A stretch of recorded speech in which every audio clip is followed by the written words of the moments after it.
네, 오늘 월요일장 다시 시작됐습니다. 7월 중순에 접어들고 있고요. 자, 오늘 투자 알고리즘 어떤 전략 세워볼지 미르경제연구소 정태근 이사와 함께하겠습니다. 어서 오세요. 네, 반갑습니다. 네, 반갑습니다. 자, 조정장대 이번 주 반등입니다. 제가 앞서서 이런 말씀을 드렸어요. 대형주가 지금 횡보를 하고 중소형 테마주가 올라오고 있다. 수급에 대한 이동이 지금은 나타나고 있고요. 과연 이 조정장 속에서 우리가 테마 쪽에 접근을 해야 하나 아니면 우리가 익히 알고 있는 대형주에 지금은 매수 기회를 삼아야 하나 알아보겠습니다. 첫 번째 키워드는 반도체고요. 반도체 투톱이 과연 조정이 언제까지 나타날까? SK 하이닉스는 일단 고점 터치하고 지금 조정을 좀 많이 받은 상황이고 삼성전자는 6만 원을 안착해 있는 상황 속에서 7만 원을 가줄 것이냐? 이것이 좀 포인트인 것 같은데 내일 삼성전자 잠정 실적이 공개됩니다. 반도체 투톱은 다른 흐름을 최근 보이고 있는데 어떻게 될까요? 삼성전자와 하이닉스 더 갈 수 있겠습니까? 상단 열려 있습니까? 네, 열려 있다고 봐요. 둘 다요? 아니요. 일단은 삼성전자 쪽으로 조금 긍정적인 어떤 점수를 좀 주고 싶은데 일단은 아마 방송 보신 분들은 아실 겁니다. 제가 반도체 쪽이 어느 쪽을 좀 더 좋게 보고 있는지는 알고 계실 거라고 하시는데 작년까지는 어쨌든 하이스가 무조건 대장이라고 말씀을 드릴 수 있고 올해 같은 경우는 그 대장이 삼성전자로 바뀌지 않을까라고 생각을 하고 있습니다. 일단은 첫 번째 근거는 지금 어쨌든 지수가 3,000포인트, 3,100포인트까지 올라왔습니다. 그러면 여기서 조금 더 지수가 레벨업이 되기 위해서는 시가총액 상위 종목의 역할이 중요하다고 생각을 하고 있습니다. 물론 하이스가 시가총액 상위 종목이 아니라는 건 아닙니다. 작년 초가 되겠죠. 작년 초에 보시면 아시겠지만 HBM 필두로 해가지고 하이스가 시장을 이끌었지만 그 지수의 어떤 상승폭이 좀 제한적이었었거든요. 그래서 그런 점을 감안해 보게 된다라면은 지금은 삼성전자 플러스 플랫폼들이 좀 힘을 맞춰서 좀 밀어주게 된다라면은 아마 더 가지 않을까라는 그런 생각에 일단 삼성전자 탑픽으로 좀 제시하고 있습니다. 그러면 시기적인 부분에 대해서 지금 삼성전자 쪽에 좀 더 상승 그 상단이 열려 있다라고 보신 건데 시기적으로는 얼마나 좀 조정이 길어질 것 같으세요? 반등의 시기요? 일단은 길지는 않을 것 같습니다. 왜냐하면은 요거는 차트적인 부분을 좀 말씀드릴게요. 그 올해 1월 달부터 5월 달까지 보게 되면은 소위 말하는 이평선 있지 않습니까? 5일 이평선 그리고 20일 이평선인데 요게 골든 크로스와 데드 크로스 계속 반복을 하고 있거든요. 그런데 6월 달 들어와서는 5일선과 21선이 골든 크로스가 나고 난 후에 데드 크로스가 안 나고 있습니다. 5일 이평선도 그렇고 20일 이평선도 그렇고 같이 우상향을 하고 있거든요. 그러면서 최근에 지난주 목요일 날 좀 급등이 나왔었거든요. 그렇게 본다라면은 어쨌든 차트적인 어떤 변화가 좀 생겼다고 볼 수 있을 것 같고요. 그리고 올해 아무래도 지금 계속해서 이제 얘기가 나오는 것들이 에이직에 대한 얘기가 계속 나오고 있지 않습니까? 빅테크 쪽으로 자체 AI 칩에 대한 얘기가 나오게 되면서 에이직향 어떤 HBM 매출 요게 얘기가 나오는데 하반기부터는 아마 그쪽에서 삼성전자가 의미 있는 매출이 잡힐 가능성이 있기 때문에 삼성전자 쪽으로 좀 무게 중심을 두고 있죠. 아, 그렇군요. 조정이 길지 않을 것이다라고 언급을 해주셨습니다. 내일 삼성전자 잠정 실적 발표잖아요. 이쪽에서 우리가 상승에 대한 뭔가 재료나 힌트를 좀 찾아볼 수 있을까요? 일단은 중요한 건 그런 것 같아요.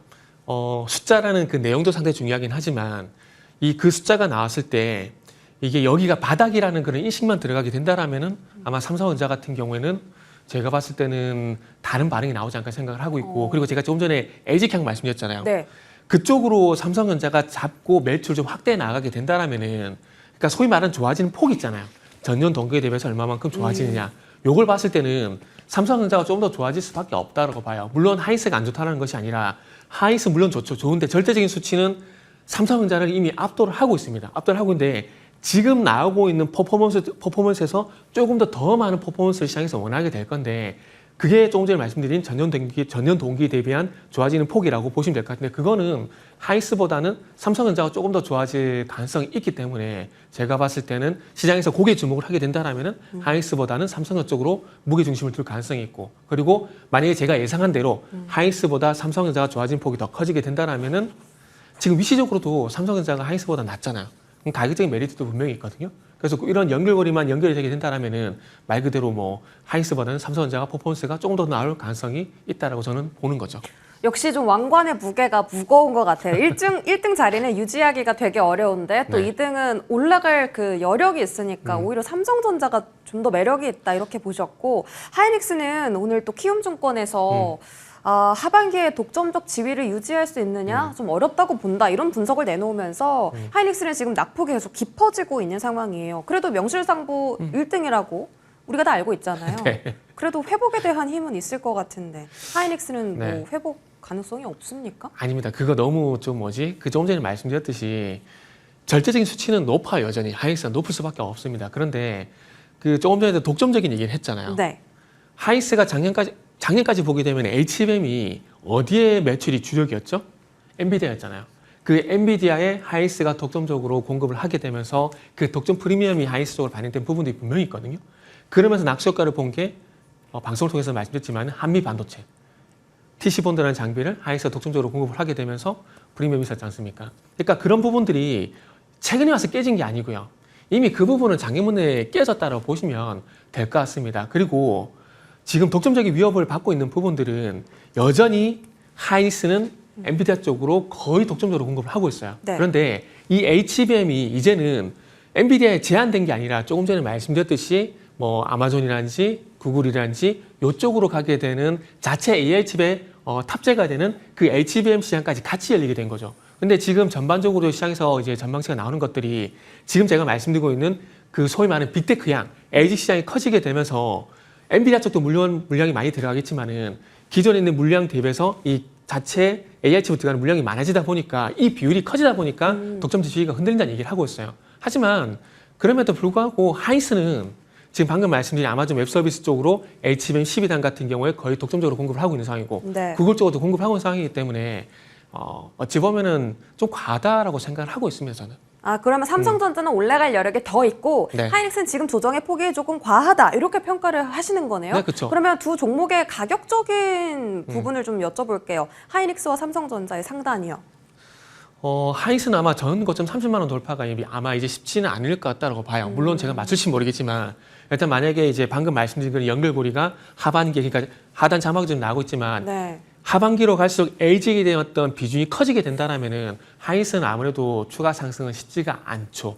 왜냐하면은 이미 서두에도 말씀드렸지만은 절대적인 수치도 중요하지만 절대적인 수치 외에 좋아지는 폭도 중요하기 때문에 그 좋아지는 폭은 아마 예전만큼 좋지 않을 가능성이 높다라는 거죠. 그러니까 좋아지는 폭이 좁아지게 된다는 거죠. 근데 반면에 삼성전자는 반대로 이미 안 좋았기 때문에 좋아진 폭이 더 확대될 가능성이 있다는 거죠. 이런 관점에서 보게 되면은 과연 시장에서는 누굴 쳐다볼까요? 삼성전자 쪽을 좀 더 쳐다볼 가능성이 있다는 거죠. 상단은요? 네, 상단은 이제 하이닉스 같은 경우 일단 30만 원 정도 일단 보고 있고요. 그리고 삼성전자는 일단 저는 개인적으로 한 8만 원 정도 보고 있습니다. 진짜요? 네. 그리고 제가 올 연초에 삼성전자 말씀드렸다가 삼성전자 안 가서 좀 핍박을 받았었는데 삼성전자 그 말씀드렸거든요. 올 연초에 2년 보고 삼성전자를 가져가게 되면 분명히 좋은 결과가 있을 거라고 말씀드렸기 때문에 8만 원이 아니라 만약에 제가 예상한 그 방향성이 맞다라면은 8만 원 이상도 저는 가능하다고 생각합니다. 그럼 2년 걸린다는 말씀이세요? 8만 원까지? 아니 8만 원 이상 갈 수 있는 거죠. 어. 제가 조선 같은 경우도 2023년도에 그 모태에서도 많이 말씀드렸었는데 그때 조선이 너무 안 좋았었거든요. 안쪽에서 되게 많았었습니다. 그런데 그때 보시면 지금 실적이 좋아지게 되면서 큰 그림에서 갔었거든요. 근데 이거 제가 조선을 왜 지금 말씀드리냐면은 그 소위 말하는 대형주는 그 업황 사이클이라는 게 있거든요. 네. 삼성전자도 그 사이클만 맞게 되면 충분히 갈 수가 있기 때문에 긍정적으로 말씀을 드리는 거죠. 알겠습니다.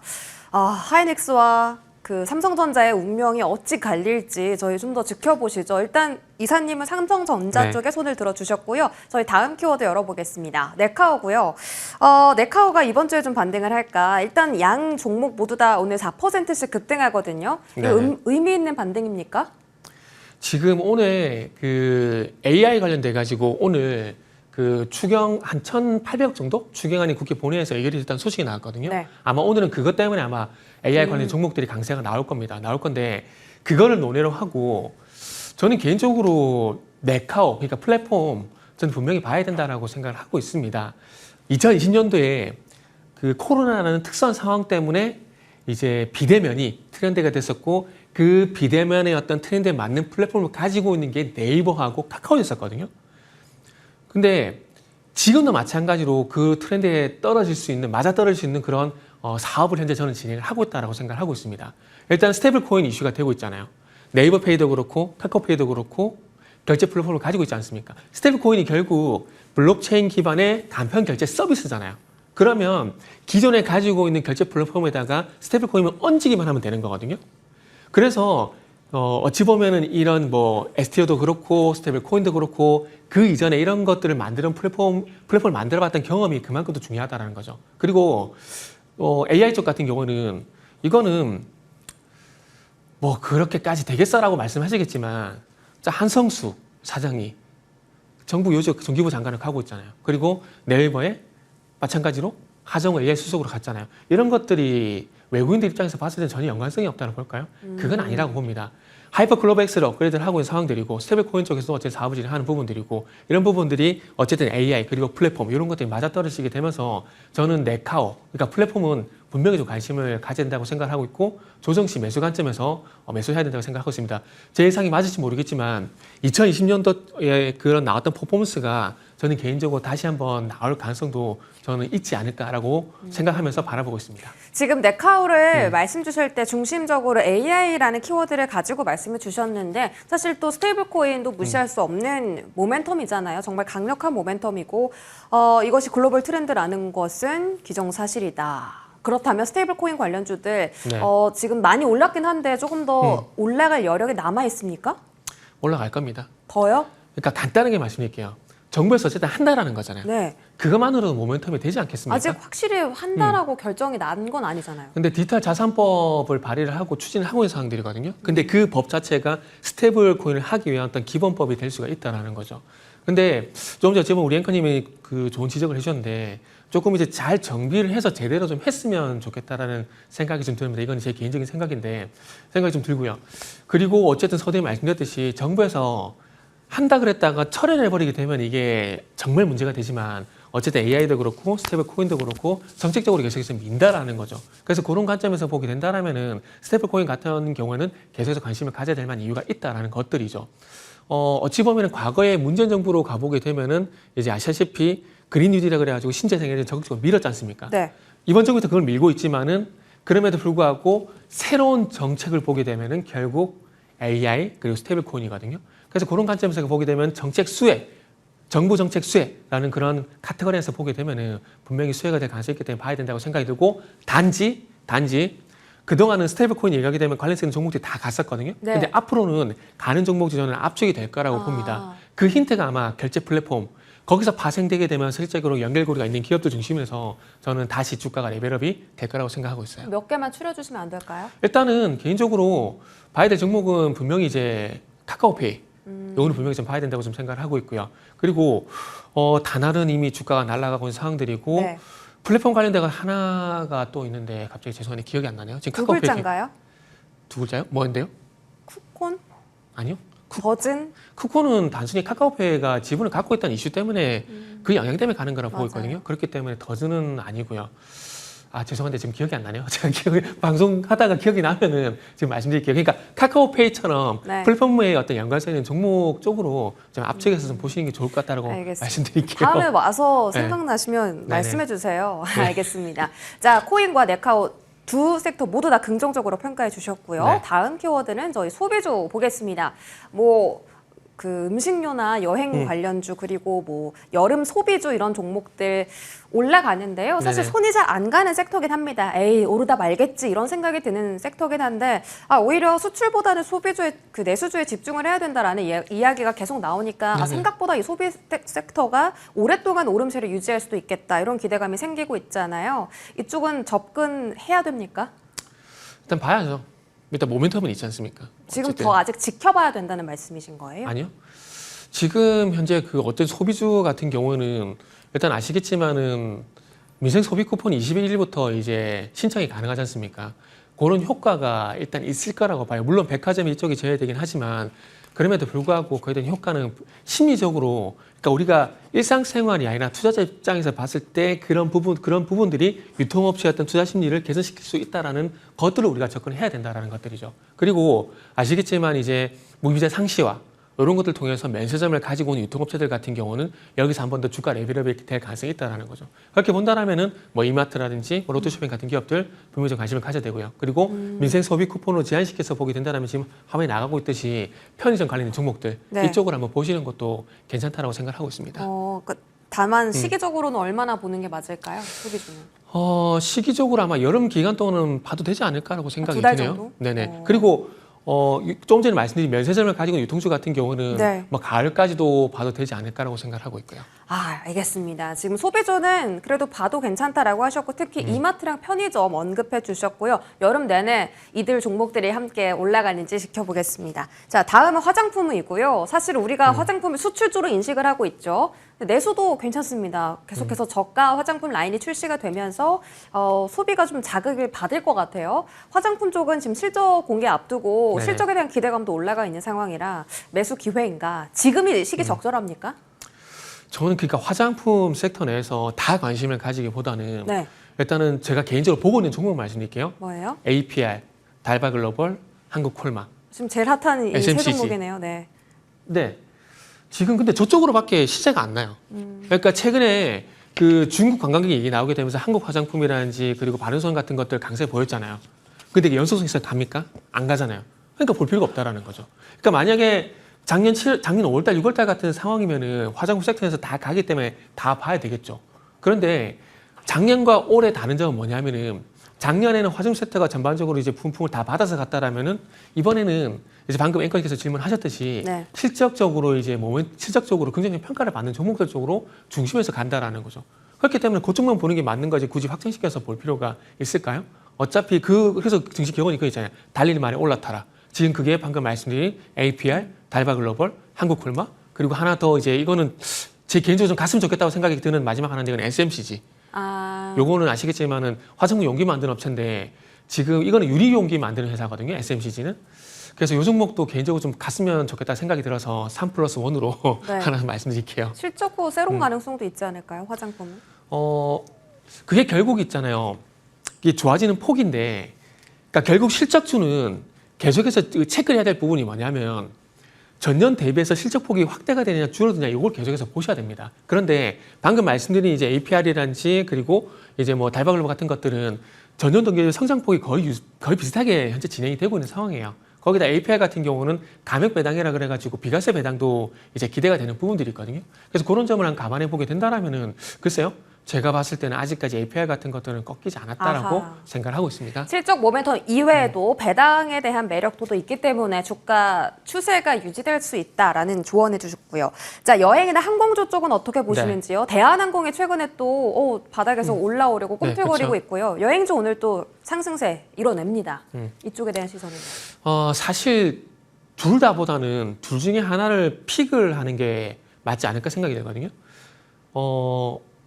지금 뭐 유가 측면에서 보셔도 그렇고 그리고 환율적인 측면에서 보셔도 그렇고 항공주가 갈 만한 분위기는 만들어지고 있거든요. 네. 근데 대한항공 외에는 딱히 그렇게 간다라는 느낌이 안 들어서 굳이 그쪽에 가서 고생하지 마시고 가는 쪽으로 그냥 가셨으면 좋겠습니다. 그러다 보니까 여행주거든요. 그래서 오늘 보다 보니까 모두 투어, 하나 투어, 그리고 노랑풍선 이렇게 있다 보니까 네. 항공보다는 여행 쪽으로 보자 이렇게 아하. 말씀드릴게요. 여행 쪽으로 알겠습니다. 마지막으로 저희 LG 엔솔 한번 체크해 드릴게요. AMPC를 제외하고 흑자 전환에 성공했다. 이거 좀 긍정적인 트리거입니까? 근데 흑자폭이 그렇게 많지가 않아요. 그래도 네. 일단은 AMPC의 틀에서 벗어나서 플러스에 진입에 성공했다라는 게 의미가 있는 거니까. 그렇죠. 그렇게 생각하면 오늘 주가 반응이 나오기 때문에 맞다고 볼 수가 있겠죠. 근데 네. 두 가지가 좀 아쉬워요. 하나는 방금 말씀드렸듯이 AMPC를 제외하게 되면 14억 정도 적자가 안 된다라는 부분들. 그리고 단순 수치가 아니라 제가 전년 동기 대비 그걸 보라고 좀 말씀드렸잖아요. 그랬을 때 매출은 감소하고 영업이익은 올라갔습니다. 이게 무슨 얘기일까요? 비용 절감 효과가 더 크다라는 거죠. 그래서 그런 관점에서 보게 된다라면은 아직까지는 너무 잘했다라고 말씀드리기에는 약간 부족한 부분이 있다라고 말씀드린 게 맞는 것 같아요. 매출이 커진 게 아니라 비용 절감을 통해서 이게 이익이 네네. 좀 개선된 거라서 아직은 좀 트리거가 부족하다. 그러면 최근에 2차 전지 종목들이 반등한 것은 어디에 좀 우리가 재료가 있었다라고 해석을 해야 되는 거예요? 요거는 대형주 순환매라고 좀 봐야 되지 그냥 않을까요? 단순 수급이다? 네. 지금 최근에 보시면 아시겠지만 지난주보다 화각도 올라오고 오늘 같은 철강도 올라오고 그동안 소외됐었던 대형주들이 이렇게 올라오는 모습이 나오고 있잖아요. 근데 결국 이게 개인적으로 생각했을 때는 대형주들의 어떤 순환매 가능성이 상당히 높다라는 것들이죠. 뭐 표면적으로 봤을 때 2차 전지가 나아지고 있다는 만한 지표는 아직까지 없다라고 봐요.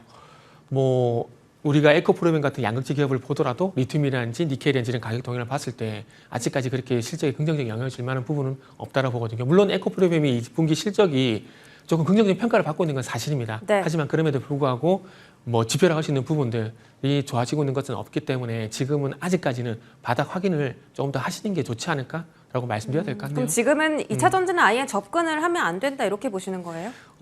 지금 굳이 잘 가고 있는 섹터가 있다라면 그쪽으로 붙는 게 더 낫지 않을까요? 아. 장투가 아니라면은, 그러니까 만약에 아까 제가 삼성전자를 올 연초에 2년 정도 보고 매수하게 되면은 상당히 좋은 성과 있을 거라고 말씀드렸잖아요. 그런 식으로 2차 전지를 접근하게 된다면 얘기가 달라지겠지만 2차 전지 사놓고 왜 이렇게 안 가지, 왜 이렇게 안 가지 얘기하실 가능성이 저는 개인적으로 높다고 봐요. 그렇게 본다라면은 단기, 중기적으로 봤을 때 갈 만한 섹터 쪽으로 보시는 게 저는 맞다라고 생각이 드네요. 2차 전지보다 삼성전자, 네카오다. 알겠습니다. 네. 자, 오늘 좀 시장에 대한 힌트를 드렸으면 좋겠고요. 이번 주도 금요일까지 다양한 전략 세워드리겠습니다. 미래경제연구소 정태근 이사와 함께했습니다. 고맙습니다. 네, 감사합니다.